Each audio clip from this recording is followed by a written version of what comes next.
محترم ناظرین کرام، السلام علیکم ورحمۃ اللہ۔ اللہ تبارک و تعالیٰ کے فضل و کرم سے ہم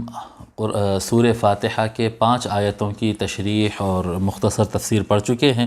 انشاءاللہ تعالیٰ آج 6ویں آیت کو ہم تلاوت کرتے ہیں اور انشاءاللہ تعالیٰ اس کی شرح بیان کرتے ہیں۔ اعوذ باللہ من الشیطان الرجیم، بسم اللہ الرحمن الرحیم۔ صراط الذین انعمت علیہم، جیسا کہ ہم بتا چکے ہیں کہ قرآن کریم کے سورہ فاتحہ کی پہلے 3 آیتیں اللہ تبارک و تعالیٰ کی حمد، تعریف اور شان پر مشتمل ہے، اور چوتھی آیت میں آدھی آیت جو ہے اللہ تبارک و تعالیٰ کی عبادت کا اقرار ہے، صرف اللہ کی عبادت کا اقرار ہے، اور دوسرا آدھا حصہ بندے کا اپنے لیے اللہ تبارک و تعالیٰ سے مدد حاصل کرنے سے متعلق ہے۔ اب آخری 3 آیتیں جو ہے وہ دعا سے متعلق ہے کہ بندہ اپنے لیے کچھ مانگ رہا ہے اپنے پروردگار سے۔ تو کیا مانگ رہا ہے؟ اہدنا الصراط المستقیم۔ اہدنا الصراط المستقیم سے متعلق ہم جو ہے کافی ہم بیان کر چکے ہیں کہ ہم کو سیدھی راہ کی ہدایت عطا فرما۔ اب وہ کون سی سیدھی راہ ہے، وہ سیدھی راہ کا تعارف کیا ہے، اس سے متعلق کچھ تشریح ہم دیے ہیں۔ یہاں پر اللہ تبارک و تعالیٰ اس کو مزید تشریح کر رہا ہے، مزید بیان کر رہا ہے، اور یہ قاعدے کو جو اب آگے آ رہا ہے وہ قاعدے کو بدل کا قاعدہ کہتے ہیں، یعنی ہم کو سیدھی راہ چلا، ہم کو ایسی راہ چلا، یعنی اسی کی تشریح اللہ تبارک و تعالیٰ فرما رہا ہے، اسی کو ہم بیان کر رہے ہیں، لیکن الگ طریقے سے بیان کر رہے ہیں، الگ شرح دے رہے ہیں۔ تو یہ بیان کے لیے اور وضاحت کے لیے اس طرح سے بیان کیا جاتا ہے۔ اللہ تبارک و تعالیٰ صراط مستقیم کے بارے میں مزید یہ فرماتا ہے، صراط، ایک ایک لفظ کو ہم لیتے ہیں، صراط کہتے ہیں راستے کو۔ الذین کا معنی ہے جو ان کا، جو ان کا راستہ، جو انعمت علیہم، یعنی جن پر تیرا انعام ہوا۔ انعم ینعم، انعام کرنا۔ انعمت، تو نے جن پر انعام کیا، تو نے جن پر انعام کیا،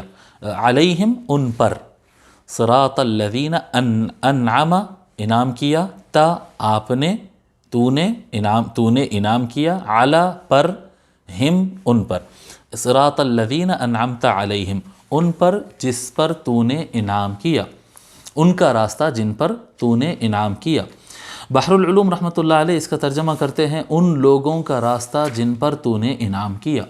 اور شیخ الاسلام علامہ طاہر القادری صاحب اس کا ترجمہ کرتے ہیں، صراط الذین انعمت علیہم، ان لوگوں کا راستہ جن پر تو نے انعام فرمایا۔ صرف کیا اور فرمایا کا فرق ہے، باقی ترجمہ جو ہے آپ کہہ سکتے ہیں کہ بالکل ایک ہی ترجمہ حضرت بحر العلوم رحمۃ اللہ علیہ اور شیخ الاسلام دامت برکاتہم نے کیا ہے۔ نعمت کسے کہتے ہیں؟ نعمت کے بارے میں شرح آتی ہے، بحر العلوم لکھتے ہیں، وہ منفعت جو غیر پر، دوسروں پر بطور احسان کی گئی ہو۔ یعنی اگر کوئی آدمی سے کوئی کام لیا جاتا ہے اور محنت مزدوری کروائی جاتی ہے، اور مزدوری کرنے کے بعد اس کو شام میں جب مزدوری ہو جاتی ہے تو اس کو اس کی فیس دیتے ہیں، تو اس کو اجرت کہتے ہیں، یہ انعام نہیں ہوتا ہے۔ جب مزدوری اور محنت کرنے کے صلے میں جو مال ملتا ہے وہ تو ان کا رائٹ ہے، جو آدمی کام کیا ہے وہ تو اس کا حق ہے، اس کا رائٹ ہے، تو یہ اس کے لیے انعام نہیں ہوگا، یہ اس کی اجرت ہے، اس کی فیس ہے، اس کی اجرت اور اس کی یہ فیس ہے، ٹھیک ہے۔ اگر محنت کوئی کرتے ہیں اور محنت کرنے کے بعد، جیسا کہ 100 روپے کی مزدوری کی بات ہوئی تھی، 100 روپے مزدوری سے وہ کام کر دیا، اور کام ختم کرنے کے بعد اس کے 100 روپے دے دیے جائیں، پھر اس کے بعد اضافہ اپنی طرف سے خوشی سے 150 الگ سے دے دی جائے، 10-20 روپیہ اوپر دے دیا جائے، یہ ہو جاتا ہے انعام، یہ ہو جاتا ہے انعام، کیونکہ یہ کسی چیز کے بدلے میں نہیں ہے، یہ ایک خوشی سے اور تفضل کے طور پر، اضافہ احسان کے طور پر یہ دے دیا جاتا ہے، اس کو کہتے ہیں انعام۔ اور مزید اس کی شرح سمجھنے کے لیے بحر العلوم رحمۃ اللہ علیہ لکھتے ہیں کہ جو آپ کی ضرورت پوری کرنے کے لیے دیا جاتا ہے اس کو انعام نہیں کہتے ہیں، جو ضرورت کے علاوہ آپ کو خوش کرنے کے لیے اضافہ دیا جاتا ہے وہ انعام ہوتا ہے۔ مثال کے طور پہ ایک آدمی بھوکا ہو اور اس کو کھانا دیا جا رہا ہو، تو یہ بھوکے آدمی کو جو کھانا دیا جا رہا ہے یہ اس کی ضرورت کی تکمیل ہے، یہ انعام نہیں ہے۔ لیکن اس کو کھانا کھلانے کے بعد اگر میٹھا پیش کیا جا رہا ہو تو یہ انعام ہو گیا۔ بیسک کھانا یہ ضرورت کی تکمیل ہے، یہ انعام نہیں ہے، یہ تو اس کی ضرورت ہے، یہ رحمت ہے، اس کو اس کی چیز اس کو پہنچا دینا، ضرورت مند کو اس کی ضرورت کی چیز پہنچا دینا، یہ رحمت ہے، یہ اس کی اپنی ضرورت کی تکمیل ہے۔ انعام کہتے ہیں اس کے اوپر جیسا میٹھا دے دیا جائے، جی اضافہ چیز دے دی جائے، یہ ایک کھانے کی میں مثال دیا، ہر چیز میں اسی طرح سے ہوگا۔ اس کی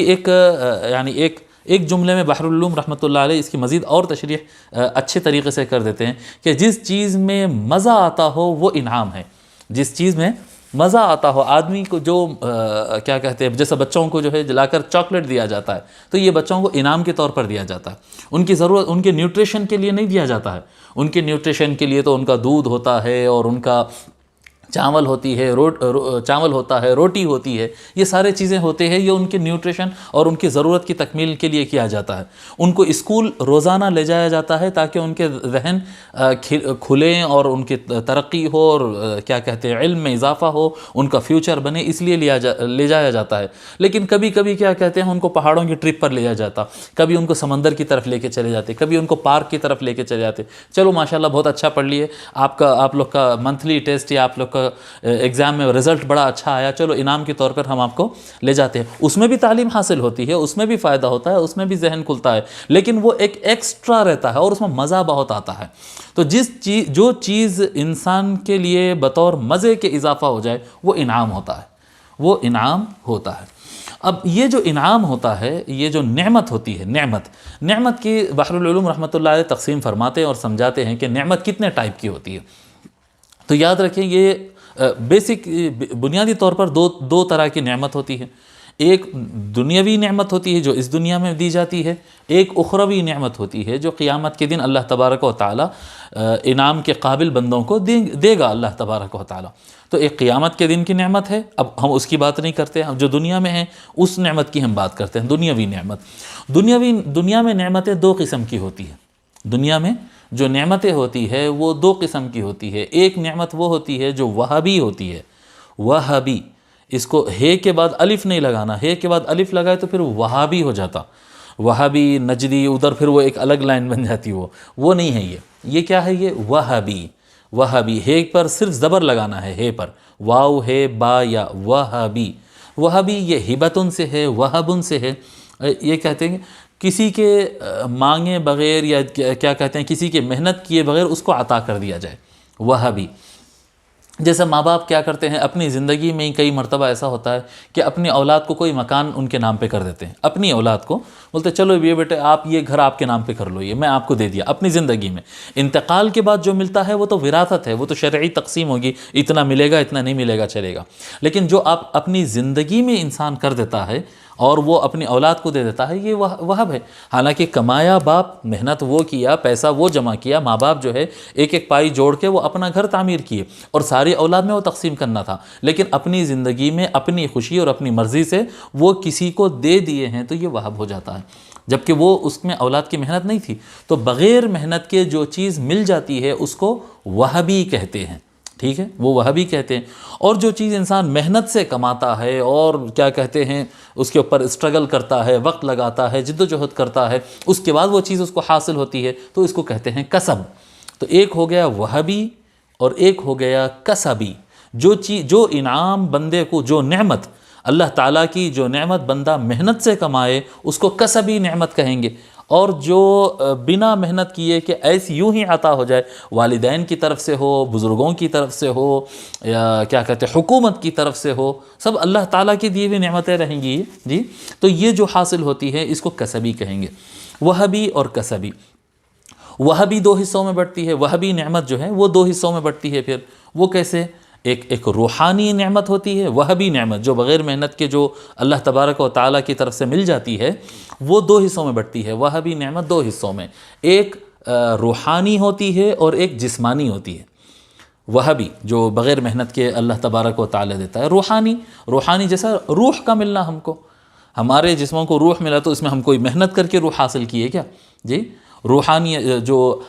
سینس جو عطا کیا اللہ تبارک و تعالیٰ، جو شعور ہم کو عطا کیا ہے، یہ ایک روحانی نعمت ہے اللہ تبارک و تعالیٰ کی طرف سے۔ اس کو ہم محنت سے کمائے سو نہیں ہے، اللہ تبارک و تعالیٰ کی انسان کو عقل عطا کر دیتا ہے ایکسٹرا آرڈنری، اور اللہ تبارک و تعالیٰ حکمت عطا کرتا ہے اور روح عطا کرتا ہے، تو یہ سارے وہبی نعمتیں ہیں۔ اور اسی طرح سے پھر جسمانی نعمتیں ہوتی ہیں، وہبی میں پھر ایک جسمانی نعمتیں ہوتی ہے، جو انسان بیٹھا ہوا ہے سارا کا سارا، یہ ہاتھ، یہ پیر، یہ جسم، یہ آنکھ، یہ ناک، یہ کان، یہ سارا کچھ اللہ تبارک و تعالیٰ جو جسمانی نعمتیں عطا کیا ہے، یہ وہبی ہے۔ یہ انسان کوئی یہ نہیں کہہ سکتا کہ میں بہت محنت کر کے ایک عدد منہ کمایا ہوں، جی میں بہت محنت کر کے ایک ہاتھ کمایا ہوں، 2 ہاتھ اللہ تعالیٰ دیا تھا، میں تیسرا ہاتھ کما کر لا لیا، کوئی نہیں کہہ سکتا۔ اللہ تبارک و تعالیٰ، یہ اللہ تبارک و تعالیٰ کی وہب ہے، اللہ تبارک و تعالیٰ جس کو چاہا عطا کر دیا ہے، ٹھیک ہے۔ تو روحانی اور جسمانی یہ وہبی ہے۔ اچھا، تو یہ وہبی ہو گئے۔ اب کسبی کیا ہے؟ کسبی جیسا انسان اب جب پیدا ہوتا ہے وہ خالی ہوتا ہے، تو جب وہ خالی ہوتا ہے تو انسان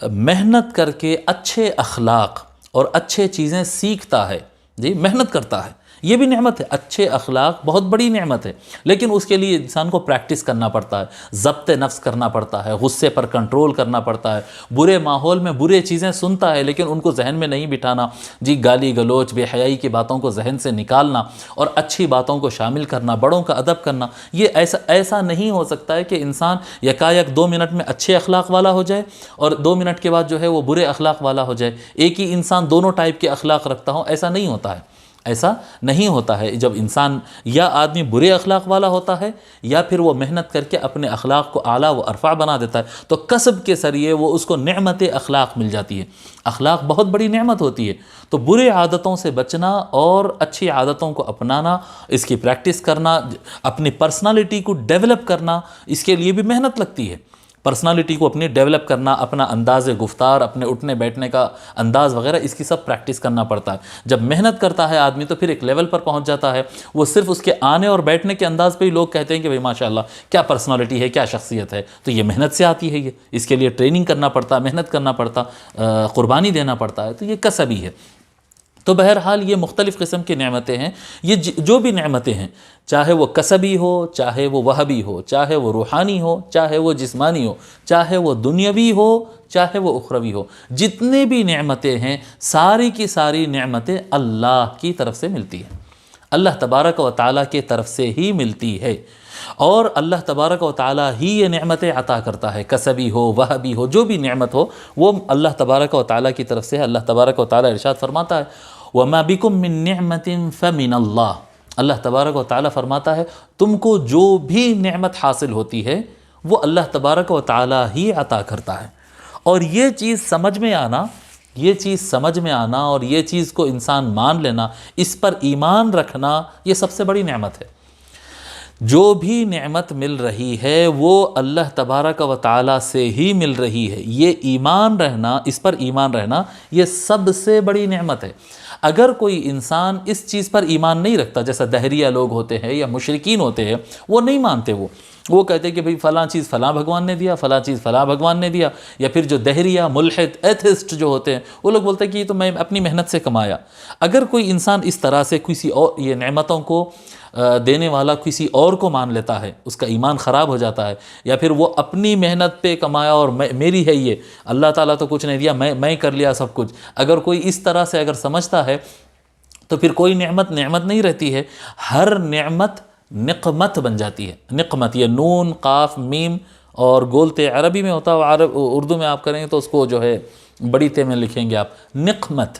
ایک ہوتی ہے نعمت، ایک ہوتی ہے نقمت۔ ان دونوں میں فرق کیا ہوتا ہے؟ ان دونوں میں فرق یہ ہوتا ہے کہ نعمت جس پہ آدمی جو ہے کیا کہتے ہیں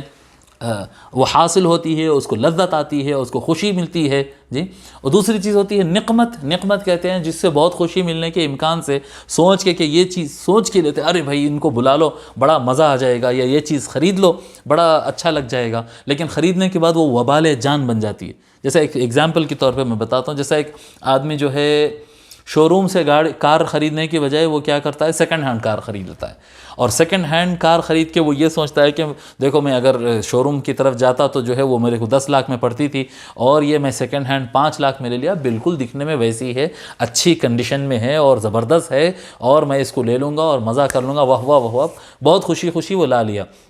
جی۔ کئی مرتبہ وہ نعمت بن جاتی ہے، بہت اچھا ہو جاتا، لیکن کئی مرتبہ وہ نقمت بن جاتی ہے، نقمت بن جاتی ہے۔ وہ نقمت اس طرح سے بن جاتی ہے کہ پھر وہ بیچ میں چلتے چلتے اچانک کہیں پر بھی سڑک پہ رک گئی، بار بار کام نکل رہا ہے، میکینک کے چکریں اس میں لگ رہے ہیں، آئل لیک ہو گیا، انجن بیٹھ گیا، میکینک کو بلاؤ، گاڑی جام ہو گئی، دھکا دو، بولتے یار یہ تو میں اس کو فائدہ کا سودا سمجھ کر لیا تھا، مگر یا اللہ یہ تو جو ہے وبال جان بن گئی۔ تو سمجھے تھے نعمت لیکن بن گئی نقمت۔ اس طرح سے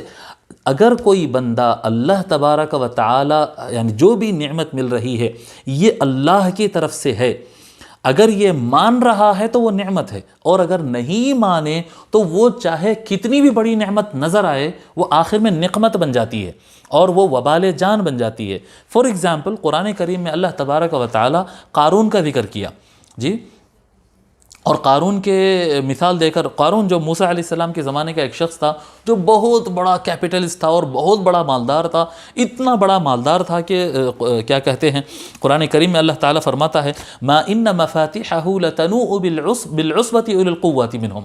یعنی اللہ تبارک و تعالیٰ اتنی دولت دیا تھا کہ وہ دولت لے جا کر خزانے میں رکھتا، اور ایک خزانے کا ایک لاک ہوتا تھا، خزانے کو لاک کر دیا جاتا تھا، اس کی ایک کنجی ہوتی، دوسرا خزانہ ہوتا اس کو لاک کرتے، وہ 2 چابیوں کو ایک جگہ ملاتے، ایک تار ہوتا جیسا آج کل کی چین ہوتا نا، وہ پرانے زمانے میں بڑا تار ہوتا تھا، وہ تار میں اس کو پرا دیتے تھے، ایک کی رکھ لیے، ایک چابی رکھ لیے، کنجی، ایک کنجی لگا دیے، 2 کنجی لگا دیے، 3 کنجی لگا دیے، یعنی ایک خزانہ، 2 خزانے، 3 خزانے، کنجیاں جمع ہوتے ہوتے جو کنجیوں کا گچھا بنتا تھا تار کے اندر، وہ اتنے زیادہ کنجیاں ہو جاتے کہ بہت سارے طاقتور نوجوان مل کے بھی ایک ساتھ وہ کنجیوں کے چین کو اور وہ کنجیوں کے تار کو اور وہ جھیلے کو، کنجیوں کے جھیلے کو نہیں اٹھا سکتے تھے، بہت مشکل ہوتی تھی، صرف کنجیوں کو شفٹ کرنا بہت مشکل ہوتا تھا، اتنی زیادہ دولت تھی۔ اور وہ دولت کے بارے میں کیا کہتا تھا، قارون کا کیا نظریہ تھا، اس کی کیا سوچ تھی؟ قارون یہ اللہ تبارک و تعالیٰ میرے کو نعمت عطا کیا ہرگز نہیں مانتا تھا۔ قارون کہتا تھا انما اوتیتہ علی علم عندی، غالباً سورہ قصص میں یہ سارا واقعہ موجود ہے۔ قال انما اوتیتہ علی علم عندی، قارون کہتا ہے کہ نہیں یہ جو ہے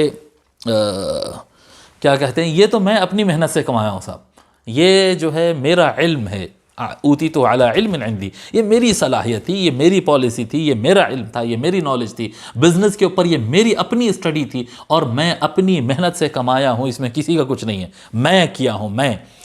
لوگ تاکید بھی کرتے تھے، سمجھاتے تھے کہ اس پر مت اکڑو، اللہ تعالیٰ کا شکر ادا کرو، کہتا نہیں، اس پہ تو میں اکڑوں گا کیونکہ یہ میری محنت کی کمائی ہے، اس پہ تو مجھے غرور ہے۔ اور وہ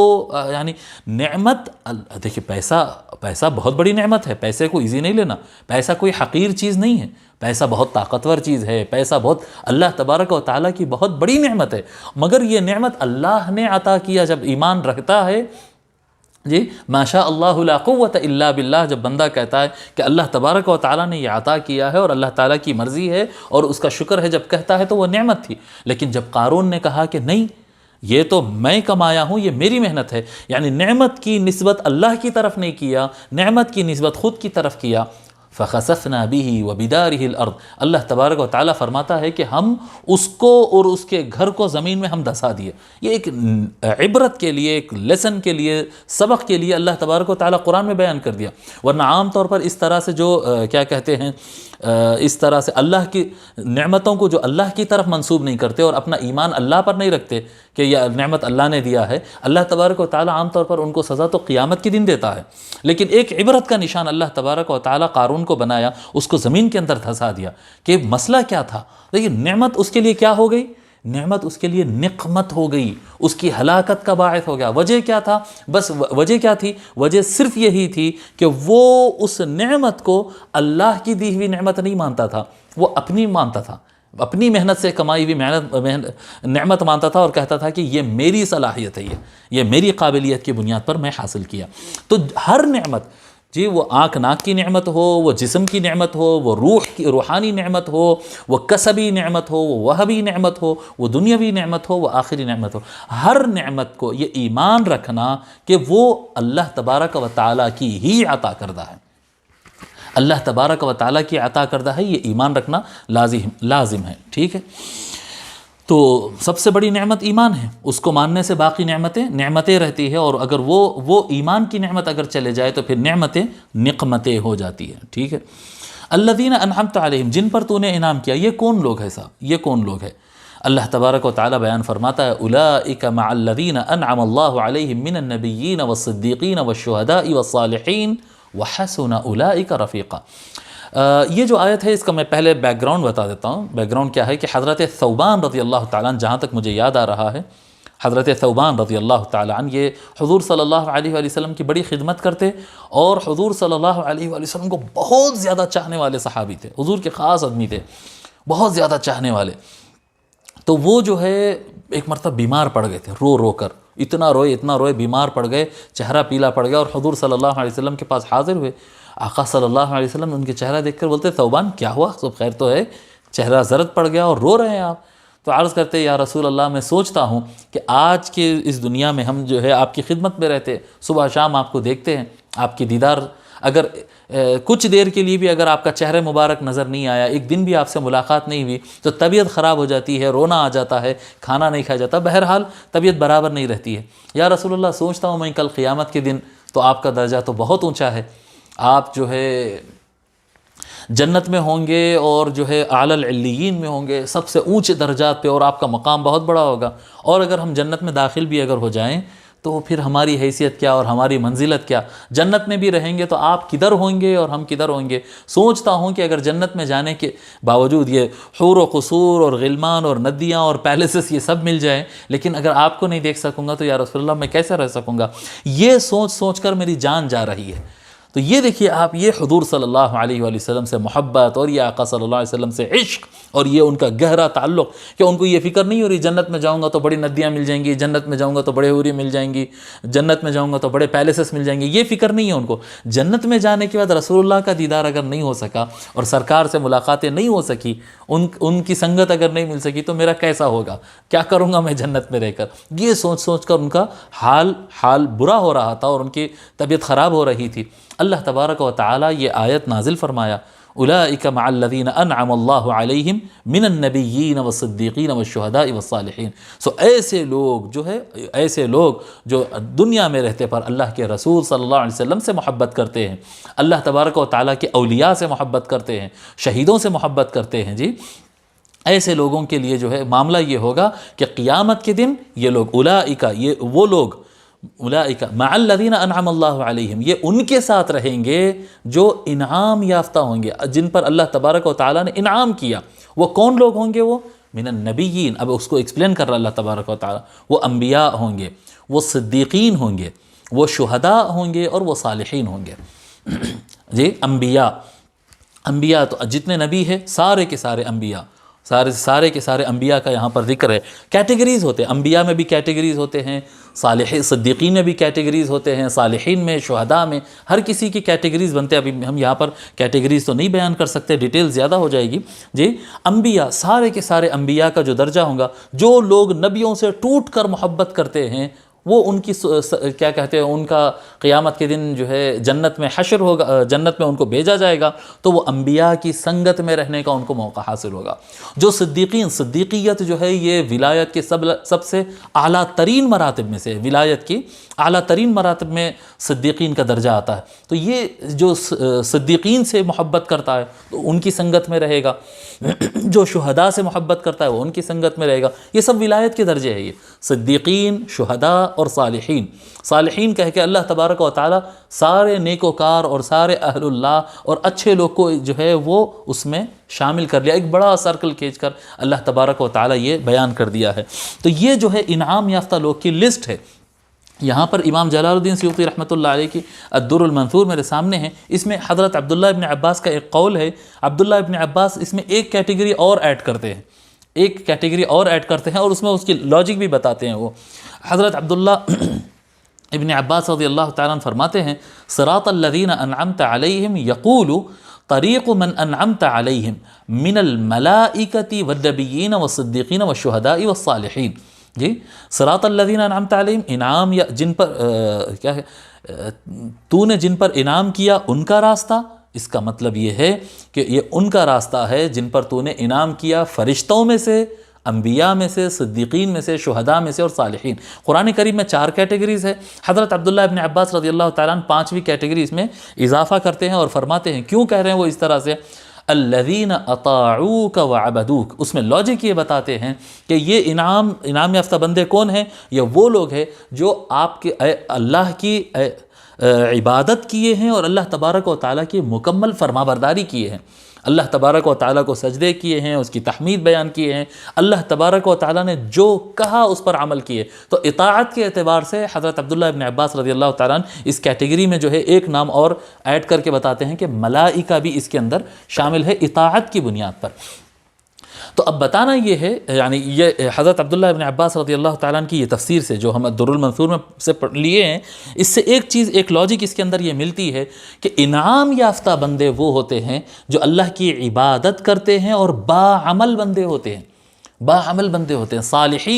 صالحین کون ہیں؟ انبیاء اور صدیقین کون ہیں؟ جی جو لوگ کیا کہتے ہیں، دینداری نہ رکھے، دین پر صحیح ڈھنگ سے عمل نہیں کرتے ہوں، صرف نسبت کی بات کر لیتے ہوں، صرف سلسلے کی بات کر لیتے ہوں اور جو ہے لوگ ان کے پیچھے چلتے ہوں. بڑے بڑے بعض مقررین رہتے، بڑے زبردست اور تقوی اور الہیت کے بڑے شاندار تقریر کرتے ہیں، لیکن جب آپ ان کی صحبت میں، ان کی سنگت میں کچھ وقت گزاریں گے تو پتہ چلتا ہے کہ ان کا دین سے کوئی تعلق ہی نہیں ہے. یہ تو سارے جو ہے قرآن، حدیث، اللہ، رسول، درد مندی کی جو باتیں اور دھوم دھڑاکہ جو کر رہے تھے یہ لاؤڈ اسپیکر اور اسٹیج کے اوپر بیٹھ کر، یہ جسٹ ان کی دنیا کمانے کا ذریعہ تھا. باقی ان کی پرسنل لائف میں تو وہ بالکل بے دین ہیں. جی تو صرف قرآن و حدیث بیان کرنے سے یا داڑھی اور شملہ اور ٹوپی پہن لینے سے کوئی انسان دیندار ہو اس کی گارنٹی نہیں ہوتی ہے. اس کی پرسنل لائف میں وہ اللہ تعالیٰ کا کتنا عبادت گزار ہے، اللہ کے اور اللہ کے رسول سے کتنی محبت کرتا ہے صلی اللہ علیہ وآلہ وسلم، جی کتنی محبت کرتا ہے، کتنا باعمل ہے، معاملات میں کتنا صاف ہے. اس سے اس کی صالحیت کا پتہ چلتا ہے، صالحیت کا پتہ چلتا ہے. اب یعنی اگر کسی کی سنگت اختیار کرنا ہے، وَحَسُنَ أُولَٰئِكَ رَفِيقًا، اللہ تبارک و تعالیٰ یہ 4 کیٹیگریز، انبیاء، صدیقین، شہداء اور صالحین، یہ 4 کیٹیگریز بیان کرنے کے بعد اللہ تبارک و تعالیٰ فرماتا ہے وَحَسُنَ أُولَٰئِكَ رَفِيقًا، ان کی سنگت کتنی بہترین ہے. اللہ تبارک و تعالیٰ فرماتا ہے کہ ان کے ساتھ رہنا، ان کے کیمپینین بننا، ان کے ساتھ اٹھنا بیٹھنا چلنا پھرنا، ان کی صحبت میں وقت گزارنا، یہ کتنا اچھا کام ہے. اللہ تبارک و تعالیٰ فرما رہے ہیں یہ کتنا اچھا، کتنی اچھی رفاقت ہے. نبی اکرم صلی اللہ علیہ وآلہ وسلم فرماتے ہیں لا تصاحب الا مؤمنا، حدیث شریف میں آتا ہے کہ صرف ایمان والے کی ہی سنگت میں رہو، کہ بے ایمان کی سنگت میں، بے حیا کے اور بے عمل کے سنگت میں جب رہتے ہیں، اس کی ساتھ جب اختیار کرتے ہیں تو اس کے اثرات اور اس کی آلودگیاں باطن کو بھی متاثر کرتے ہیں اور انسان کے ظاہری اخلاق اور کردار کو بھی. چوروں کی صحبت میں بیٹھیں گے تو چوری سیکھیں گے، جھوٹوں کی صحبت میں بیٹھیں گے تو جھوٹ سیکھیں گے. اس کے برعکس، اسی طرح سے اس کے برعکس جو ہے، اگر ایمان والوں کی سنگت میں بیٹھیں گے تو ایمان کو قوت ملے گا.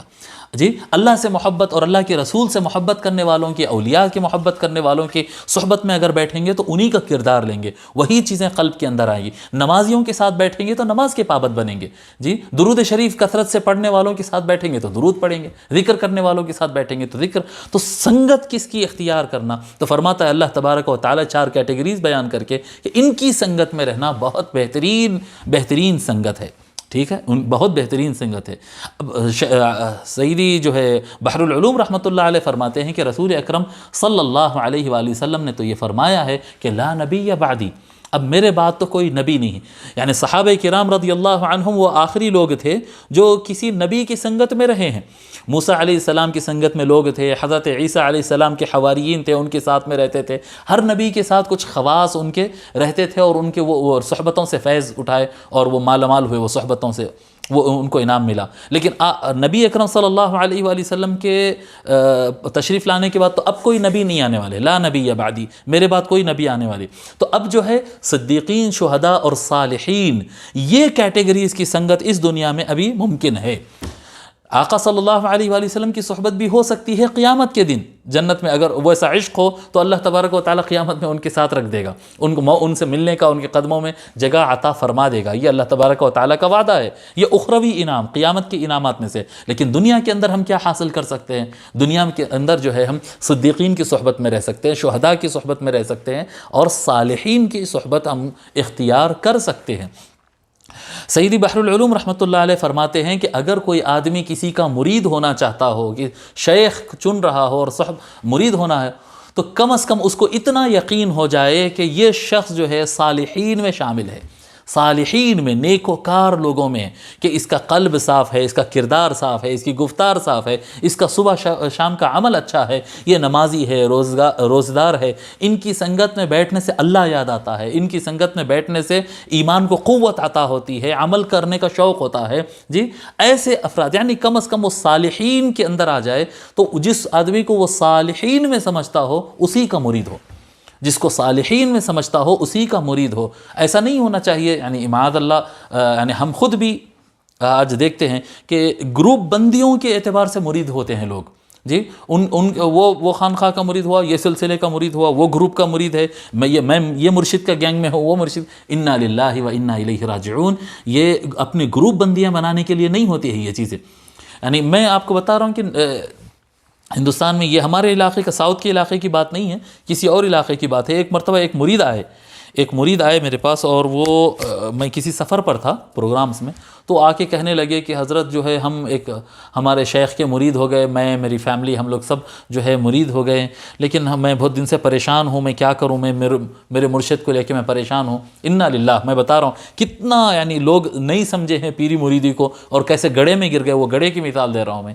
کہ کہہ رہے ہیں کہ حضرت میں بہت پریشان ہوں۔ میں بتاؤ بھئی کیا مسئلہ ہے، کیوں پریشان ہیں آپ؟ بولے لگے نہیں حضرت، وہ جو ہے ہمارے مرشد جو ہے وہ بہت دن سے حرام کاری کر رہے ہیں، میرے کو سمجھ میں نہیں آ رہا میں کیا کروں۔ میں سر مار لیا، یہ صاف الفاظ کہہ رہا ہوں میں، ابھی ڈیٹیل نہیں بتا سکتا، وہ جو بول رہے ہیں وہ کلیئر بتا رہے ہیں کہ میرے مرشد جو ہے وہ حرام کاری کر رہے ہیں، میرے کو سمجھ میں نہیں آ رہا میں کیسا کروں۔ حرام کاری وہ کر رہے ہیں اور آپ ان کو اپنا مرشد کہہ رہے ہیں،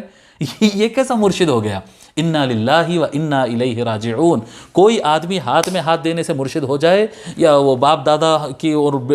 کی غلامی، جی یہ ہمارے باپ داداؤں کی یہ آقا ہے اور ہم ان کے غلام ہیں، یہ طریقہ نہیں چلنے والا۔